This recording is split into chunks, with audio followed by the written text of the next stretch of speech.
میرے محترم بھائیوں، جتنے لوگوں کے معدے کا مسئلہ ہے، کھانا کھانے سے آدھا گھنٹہ پہلے پانی پیو، کھانا کھانے کے 1.5 گھنٹہ بعد پانی پیو، ایک لقمے کو 32 بار چباؤ، ایک لقمے کو 32 بار چباؤ۔ جو بندہ ایک لقمے کو 32 بار چبائے گا اس کا کھانا منہ میں کیا بن جائے گا؟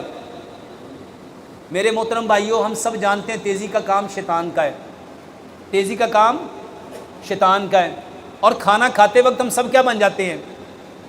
ایک لقمے کو محترم بھائیوں شیطان جانتا ہے اگر اس نے کھانے کو پراپر کاٹا، پھاڑا، چیرا، پیسا، اس کا گودا بنایا، پیسٹ بنایا تو اس کو کھانا ہضم ہو جائے گا، اور اگر اس کو کھانا ہضم ہو گیا تو یہ تو صحت مند ہو جائے گا، کیونکہ شیطان جانتا ہے اللہ تعالیٰ کو کمزور مومن کی نسبت طاقتور مومن پسند ہے۔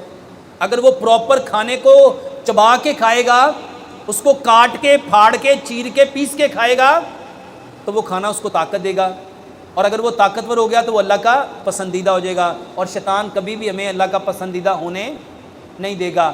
ایک لقمے کو 32 بار چباؤ۔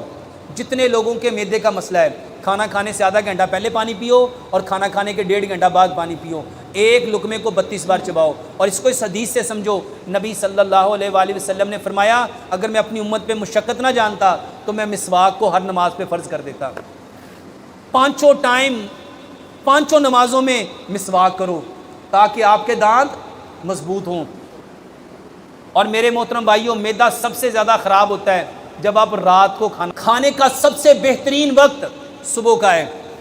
اللہ تعالیٰ نے صبح میں برکت رکھی ہے، اپنے پورے دن کا 60% کھانا صبح کو کھائیے، پورے دن کا سب سے بہترین کھانا صبح کو کھائیے۔ صبح کا کھانا 60%، دوپہر کا کھانا 30%، اور رات کا کھانا مغرب سے آدھا گھنٹہ پہلے 10% لیں، اور ایک لقمے کو 32 بار چبائیں۔ جس کا معدہ خراب ہے وہ ادرک، لہسن، پودینہ، ناردانہ اور سبز دھنیا برابر مقدار میں لے کے اس کی چٹنی بنائیں، کھانا کھانے کے ساتھ، ہر کھانے کے ساتھ ایک بڑا چمچ چٹنی کا رکھیں، ہر نوالے کے ساتھ ذرا ذرا چٹنی لگائیں اور ایک لقمے کو 32 بار لیں۔